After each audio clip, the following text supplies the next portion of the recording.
ada generasi muda karena nggak banyak belajar, dia nggak bisa mengatakan yes or no.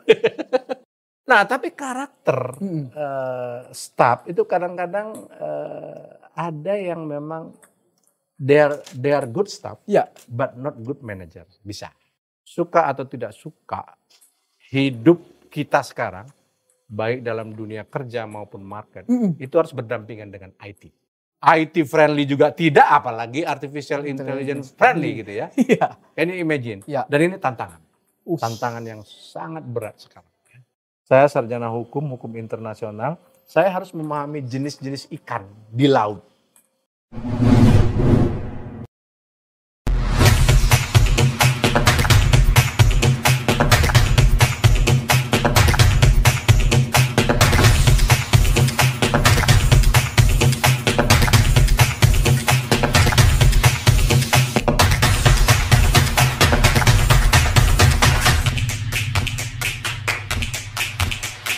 Amang Buru, selama Amang Buru berkarir, tentu memimpin, tadi sebagai dirjen memimpin banyak staff, juga di dalam kelas memimpin atau mengajar banyak mahasiswa. Boleh nggak share mungkin 3 karakteristik dari staff yang menurut Amang Buru ini karakteristik yang baik, yang membuat Amang Buru bekerja jadi lebih mudah ketika seseorang staff itu memiliki karakteristik atau mindset ini gitu. Saya kebetulan hanya bisa menjelaskan di bidang ini ya, di bidang disiplin karir saya ya. Saya kebetulan kan membidangi karir di hukum dan perjanjian internasional. Saya melihat ini juga nanti bakal diaminin oleh banyak generasi muda. Umumnya pada saat dia pada level awal itu warna pola pikirnya itu hitam putih. Hitam putih. Yes or no gitu ya. Kalau berbicara mengenai misalnya katakanlah menyusun legal opinion, dia itu konservatif. Ini iya, ini tidak. Ini iya, ini tidak. Jadi spektrumnya itu adalah spektrum yes or no. Ini mungkin bisa menjelaskan kenapa mahasiswa lebih cenderung gampang berdemonstrasi. Karena dia berjiwa yes or no gitu ya. Artinya it is not right ya, it is right gitu ya, seperti itu. Nah, pada generasi muda biasanya saya membiarkan staff saya berpikir yes or no karena itu penting buat pimpinan. Jadi pimpinan tahu dulu ini yes or no dulu gitu ya. Dan mereka yang paling gampang mendeteksinya gitu ya. Nah, pada waktu generasi mulai ke atas dia tidak lagi berpikir yes or no, tapi sudah berspektrum. Kalau yes, no, kemudian alternatifnya apa, gitu ya? Alternatifnya apa? Itu pada kelompok middle-nya. Nah, biasanya dari yes or no dibawa ke atas, kemudian diambil solusi alternatifnya. Nah, pada waktu di level menengah ini, saya selalu membiarkan staff-staff saya itu untuk berpikir yes, no. dan alternatif. Tapi kalau sudah pada pimpinan, itu sudah pada spektrum yang pelangi dia. Dia berwarna-warni. Dia tidak bicara yes or no lagi, dia tidak berbicara yes, no dan solusi alternatif lagi. Tapi dia sudah berbicara what is our interest. Kepentingan kita apa? Ini no, ini yes, solusinya. Tapi kepentingan kita apa dulu? Nah, berdasarkan kepentingan apa itulah kita berpedoman untuk mengambil polisi yang benar itu apa. Gitu ya. Nah, tetapi ya saya tidak boleh mengignore pendapat generasi bawah itu yang mengatakan no. They say no, Pak, ini nggak bisa gitu. Good. Nah, kemudian pada level menengah mengatakan ya bisa, tapi ada koma, kita buat exception lah gitu ya. Kita buat exception. Tapi pada level pimpinan enggak, good. I now have the good information from you. Now I take the policy. Nah, pada waktu saya berbicara policy, saya berbicara tentang tentang apa kepentingan negara, apa kepentingan pemerintah dari informasi yang bottom up tadi. Dari sistem ini kita akan ketemu nanti ada generasi muda karena nggak banyak belajar, dia nggak bisa mengatakan yes or no. Oke. Dia malah ya salah, dia ini harusnya yes, dia katakan no atau no. Karena dia tidak ada ini ya, maksudnya dia menggampangkan lah. Nah itu biasanya staff yang nggak mau well informed gitu ya. Akhirnya dia ingin bekerja asal-asalan. Ada seperti itu ya. Tapi ada juga yang dia tegas mengatakan, Pak ini yes, argumennya ini beyond what we expect. Ada seperti itu. Nah kita mengharapkan yang seperti itu, yang aktif, berinisiatif. Gitu ya. Pada level medium ada yang seharusnya dia mengambil pola-pola yes, no dan alternatif. Dia justru sangat konservatif yes no-nya gitu. Oh, ya. Oke, menarik ya. Ya kan? Nah, ini enggak maksudnya it's not di level itu bukan pada itu level itu bukan begitu dia berpikir ya. Nah, tapi ada yang bagus maksudnya dia bisa mendetailkan mengenai yes no dan alternatif pada menengah. Ya. Nah, pada tahap pimpinan, dia harus berpikir helikopter view. Dia nggak bisa berpikir seperti yang level bawah lagi. Ya. Nah, oleh sebab itu pimpinan yang baik adalah pimpinan yang menggunakan resources dari staf-staf yang dia percayai, kemudian mengemas dalam policy yang lebih pas. Gitu. Oke. Nah, tapi karakter staf itu kadang-kadang ada yang memang they are good staff, but not good manager. Bisa. Ada ya. Nah, jadi ada yang kadang-kadang dia sangat pintar, bagus sekali menghasilkan outcome yang perfect gitu ya. Tapi dia tidak bisa memanage people. Kurang empati? Bukan kurang empati, mungkin tidak berbakat pada itu. Paham. Ya. Oke. Dia tidak berbakat pada itu. Maksudnya dia lebih cenderung bagus di tukang masaknya. Dia lebih suka masaknya? Dia lebih suka masaknya. Oke.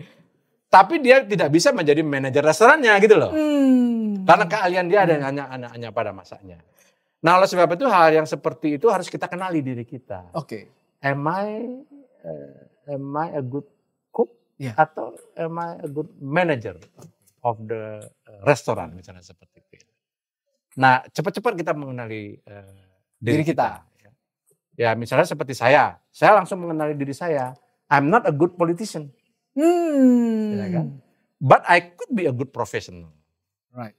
Gitu ya. Karena kadang-kadang nggak comfortable di dunia politisi misalnya, tapi comfortable di dunia profesional. So kepada generasi muda mungkin saya sarankan kenali dirimu sejak awal. Dan it's fine ya? It's fine. Whichever we choose ya. Kenali dirimu. Aku ini siapa sih sebenarnya? Aku ini orang generalis kah? Spesialis kah? Iya kan? Atau generalis spesialis? Don't pretend that you can be everything and everybody. Itu bahaya. Boleh. Itu terlalu ambisi. Wow, luar biasa. So find yourself, who you really are according to you. Dan jujur kita. Menarik banget nih teman-teman. Mungkin sebagai contoh misalnya, don't pretend to be a pilot. Don't pretend to be a pilot. Karena pilot itu harus a real pilot kan? Iya. If you are not a real pilot but pretend to be a pilot, the plane will crash. You kill yourself. Iya. You kill yourself. So if you are going to be a professional, know yourself. I don't want to pretend I'm a pilot because I cannot fly the aircraft. That's true. Otherwise I will kill myself. Wow, luar biasa. Itu profesionalisme. Gak bisa dibohongi. Dan itu mungkin berjalan seiring waktu juga. Yes, itu pada dinamikanya. Sehingga saya selalu tertarik dengan time frame-nya Jack Ma. Jack Ma itu mengatakan bahwa kalau kita umur 20 ke 30, make a mistake. Lakukan banyak kesalahan. Karena Anda di situ belajar. Jangan ragu-ragu untuk membuat kesalahan. Karena kesalahan itu adalah justru learn something yang membuat Anda lebih cermat. Saya ingat kepada mama saya, Dr. Mora. Pada waktu umur 20 tahun, saya pernah bawa mobil dan kemudian tabrakan. 20 tahun? Pada waktu umur 20 tahun, tabrakan. dan biaya untuk perawat mengganti ini mobil itu mahal sekali. Oke. Tapi mama saya mengatakan begini, Damos, uang ini adalah uang kuliah hidupmu. Uang kuliah hidupmu. Ya. Nah, karena dia bilang ini uang kuliah hidupmu, artinya sejak itu saya menjadi sangat hati-hati mengendarai mobil. Oke. Ya. Karena saya sudah kuliah. Ya. Saya sudah kuliah, artinya saya sudah sudah dibayar oleh uang kuliah yang sangat mahal. Oke, tetap belajar tapi berhati-hati gitu. Akhirnya berhati-hati. Coba saya kalau tidak mengalami itu, mungkin saya tidak akan berhati-hati. Artinya jangan ragu untuk membuat mistake, karena mistake itu akan membuat kita semakin oke. I don't want to do it again. I don't want to make another mistake. Gitu. Betul. Wah, menarik sekali. Tadi kita sudah bicara tentang bagaimana membuat satu policy berdasarkan informasi yang bagus, yang standarnya tinggi, Amang Guru. Saya juga sering sekali nih, Amang Guru, membuat satu proposal, memo gitu kepada pimpinan. Tapi saat komunikasi kadang-kadang komunikasi yang saya buat itu mungkin tidak sama dengan yang diterima pimpinan. Dalam dunia diplomasi saya mungkin berasumsi bahwa Amang Boru mungkin sering bertemu dengan banyak orang yang baru, yang tidak pernah kenal sebelumnya begitu ya, menawarkan satu ide, kemudian juga mencoba untuk berpikir tentang ide dari Amang Boru itu mungkin harusnya seperti ini dan seperti itu. Bagaimana cara komunikasi yang menurut Amang Boru itu pas dan juga sering berhasil gitu, sehingga ketika kita ketemu orang baru, kita ngomong ide kita, dia terima. Padahal dia orang baru, kita nggak kenal. Biasa kan sulit ya Amang Boru masuknya gitu ya. Ada nggak cara-cara soft skill gitu, tips sehingga ada trust yang tercipta dalam waktu singkat? Ini pertanyaan menarik ya. Ini memang dunia kerja yang real ya. Mungkin dalam satu situasi akan berbeda dengan situasi lain. Saya juga tidak ingin mengeneralisasi, tapi setidaknya pengalaman saya ya. Pengalaman saya itu yang pertama, saya harus tahu dulu goal, objektif dari organisasi itu dulu. Itu prinsip ya. Itu kita tahu dulu. Tujuannya, objektifnya adalah ini. Sudah. Itu dulu pegang. Setelah pegang, kita akan berkenalan dengan mitra kerja, pimpinan, koleha, dan sebagainya. Nah, kalau saya mungkin lebih banyak karena sistem birokrasi ya. Kita kan kalau sistem birokrasi itu top down dalam sistem instruksi ya. Mungkin di dunia kerja profesional lainnya mungkin dia teamwork, beda-beda ya. Saya hanya bisa menjelaskan mungkin dalam top down management ini. Yang pertama setelah saya mengenal organisasi, saya harus mengenal pimpinan saya. Karena pimpinan itu punya style. Punya gaya. Dan punya visi, misi yang khas di dia. Jadi beda pimpinan akan bisa beda lain. Visi organisasi dan visi dia ada lagi bedanya sekarang. Bukan dikontraskan visi dia sama visi organisasi. Visi organisasi ada. Tapi visi dalam pengertian how dia mengeksekusi ini, dia punya ini sendiri gitu loh. Dia punya gaya sendiri. Nah, saya ingin mendudukkan diri saya dulu sebagai seorang staff atau bawahan ya. Karena saya seorang staff dan saya bawahan, saya sudah tahu visi organisasi. Dan kemudian saya pelajari stylenya pimpinan. Karena kita tidak mungkin melawan stylenya pimpinan, itu style. When we are talking about style, it is very subjective. You cannot impose your style to your boss style. Betul. Nggak mungkin, itu nggak mungkin ya. Nah, sehingga saya pelajarin apa style dia. Style dia detail. Apalagi style dia itu dia tidak mau ada typo. Itu ada. Style dia itu rapi. Ya kan? Nota itu harus rapi. Ya. Ada style yang harus rinci, menjelaskannya itu ada. Ada juga yang style begitu kita masukkan draft dia langsung ACC aja. Ada. Oh, okay. Ada itu. Yeah. Dan sebagainya. Nah, kita harus pelajari style dia. Yeah. Dan don't make atau impose your style. Itu yang pertama. Oke. Setelah kita pelajari style dia, baru kita berhubungan sesuai dengan style dia. Dan dalam hal ini nggak bisa kita dikte dia untuk mengubah stylenya. Unless dia membuka diri untuk itu. Ya, ada pimpinan yang mengatakan it's me, it is me, gitu. So you cannot do anything. Gitu. Right. Kita ikuti irama dia. Nah, itu sebagai staff, knowing your boss, ya, in their technicalities-nya. Nah, sekarang saya memposisikan diri sebagai pimpinan.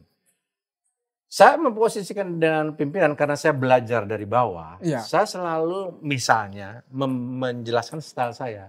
Gini loh ya, pada staff saya mengatakan style saya itu don't ask me technical question.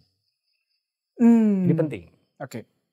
Kalau dia tanya technical question dan meminta approval ke saya mengenai technical question, dia akan kesulitan. Contoh, ayo kita meeting di mana, di hotel mana, untuk memilih hotel mana aja. Dia harus tanya ke bosnya. Kan? Terus menunya apa? Kalau that technical question minta approval dari bosnya, nggak akan jalan planning mereka. Betul. Oleh sebab itu saya ingatkan kepada mereka, don't ask me technical question. Ask me about policy question. Dan mereka very happy. Semua perencanaan mereka nggak perlu tanya saya mau meetingnya di mana, menunya apa, dia nggak perlu tanya saya. Gitu kan? They can do it by themselves gitu tanpa approval saya. Delegate ya? Delegate. You're right. Very delegated. Tapi one is a policy question. Ya harus datang. Betul. Kita harus diskusikan dan sebagainya. Nah itu style saya. Ya. Tapi bukan berarti style saya ini adalah yang terbaik untuk semua, belum tentu. Ada style yang ya even letak bunga pun dia pikirkan. Oke. Benar. Letak meja pun dia pikirkan gitu loh. Sehingga stafnya itu selalu harus minta approval. Kalau untuk bidang kerja yang ingin menampilkan perfeksionis, misalnya stage up, ya, event organizer, itu mungkin sehingga technicalities matters.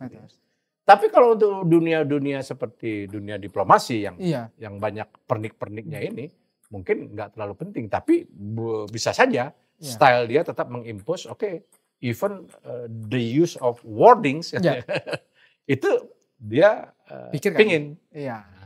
Seperti itu. Oleh sebab itu, to sum up dari pertanyaannya Mora tadi, knowing the masing-masing style ini penting. Tahu mengenai ideologi dia, pola pikir dia itu menjadi penting. Jadi jangan kita memaksakan kehendak kita yang kita tahu dia misalnya pemikirannya konservatif atau pemikirannya liberal. Ya kan? Jangan ajak dia untuk berdiskusi soal-soal yang kita tahu bahwa dia nggak suka di situ gitu loh. Betul. Itu persoalannya. Kalau di dunia kerja kita harus knowing the detail of your partner, your colleague dan sebagainya. Baru bisa sama. Tapi yang penting tadi objektif organisasi itu kita tahu. Jangan keluar dari situ juga.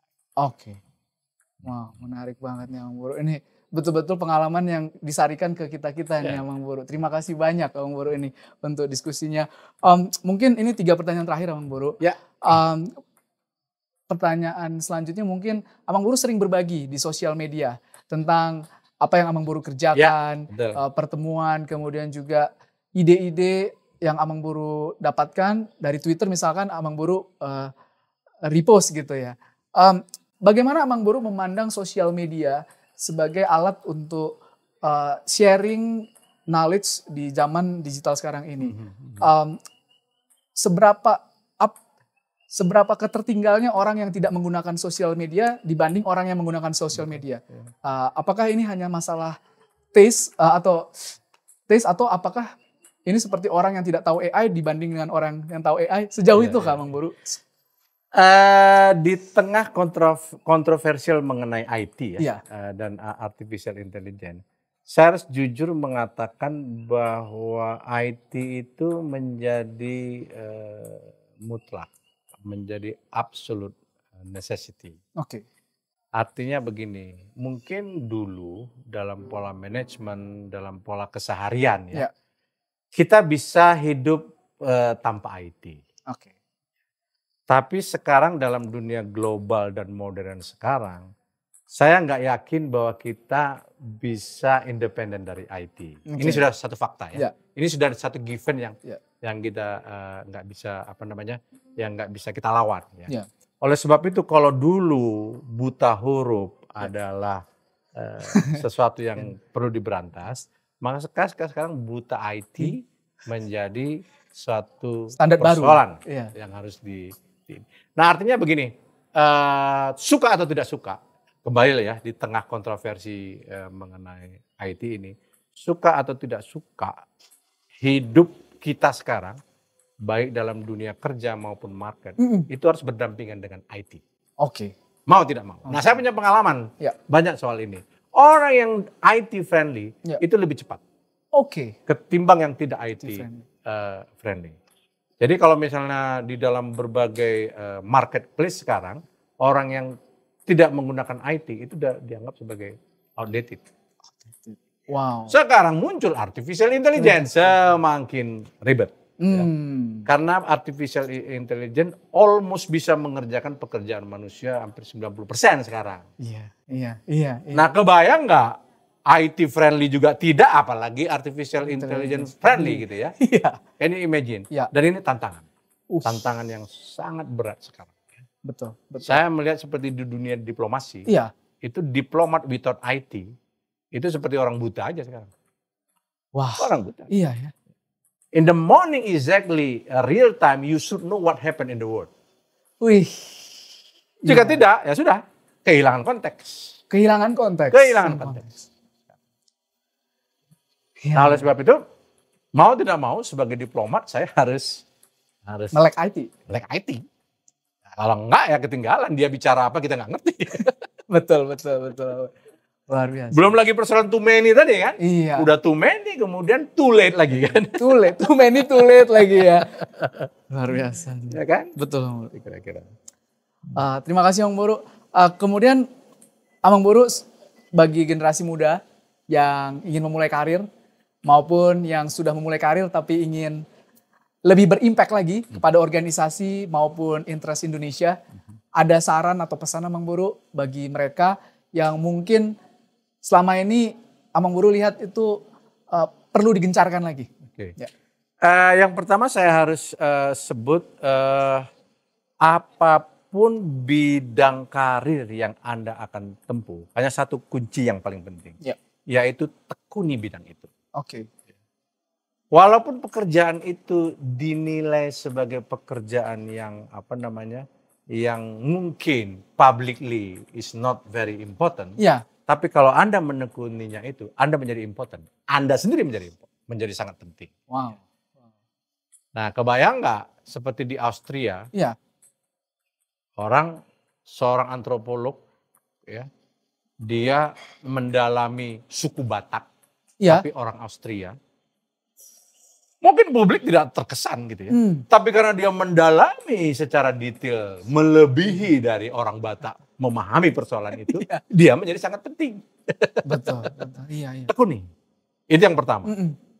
Jadi jangan setengah-setengah gitu ya. Tapi tekuni bidang itu.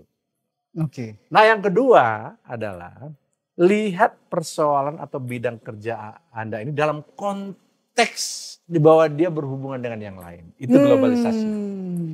Jangan mengisolate diri, aku taunya ini aja gitu ya. Oke. Sekarang kan sudah ada multidisiplin kan. Orang mengetahui ekonomi, sekarang ada political economy. Betul, ya kan? interconnected. Ada geopolitical economy. Sekarang lahir multidisiplin yang kita tidak bisa lagi menguasai isolated satu ilmu dan menganggap kita semakin luar biasa. Enggak. Oke. Anda harus bergaul dengan tetangga disiplin ilmu itu. Oke. Harus ngobrol ya. Nggak bisa orang, I'm expert on economy. Iya. Oke, yes good. Terus kemudian melupakan politiknya. Sebaliknya, memahami politiknya, melupakan ekonominya. Nggak bisa lagi sekarang. Karena the world is already interconnected. Iya. Sehingga pemahaman harus menjadi sangat komprehensif. Wow. Nah ini tantangan sekarang. Oleh sebab itu banyak sekarang mereka yang gagal karena terlalu konservatif memandang disiplin ilmunya. Iya. Ini ilmu saya mengatakan begini. Iya. Saya nggak peduli dengan ilmu lain. Nah. Iya. Jangan. Kita ini sekarang hidup dalam multidimensional. Oleh sebab itu saya juga sebagai diplomat, saya ingin memahami ekonomi, saya ingin memahami politik. Bahkan saya punya pengalaman yang sangat sangat menarik yang mungkin nggak terbayangkan.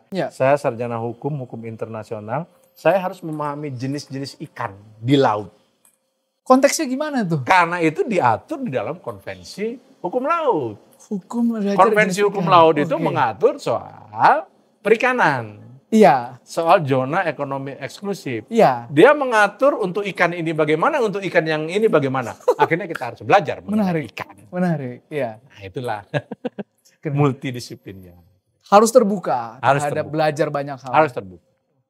Tidak bisa monopoli bahwa ilmunya yang justified untuk menjelaskan sesuatu. Nah oleh sebab itu berpikir lebih komprehensif itu dibutuhkan dalam era sekarang. Wah, terima kasih Amang Boru. Harus ditekunin. Harus ditekunin ya, tekunin dan lebih komprehensif lagi. Itu pesan dari Amang Boru ya.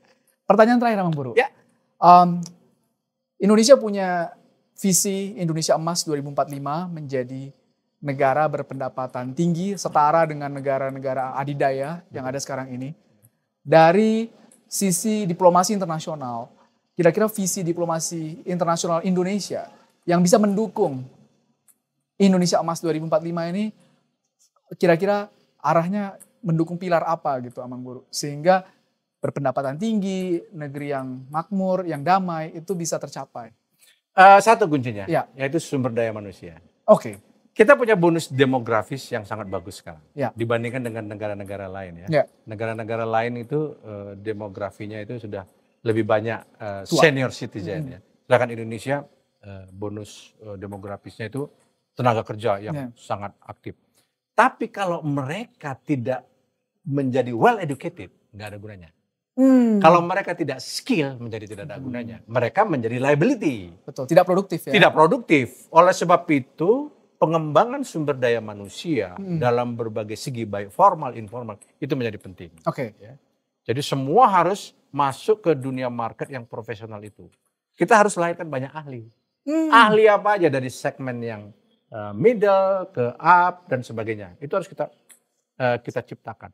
Itu akan menjadi modal dasar kita untuk masuk ke Indonesia Emas itu. Dan tantangan untuk itu adalah artificial intelligence.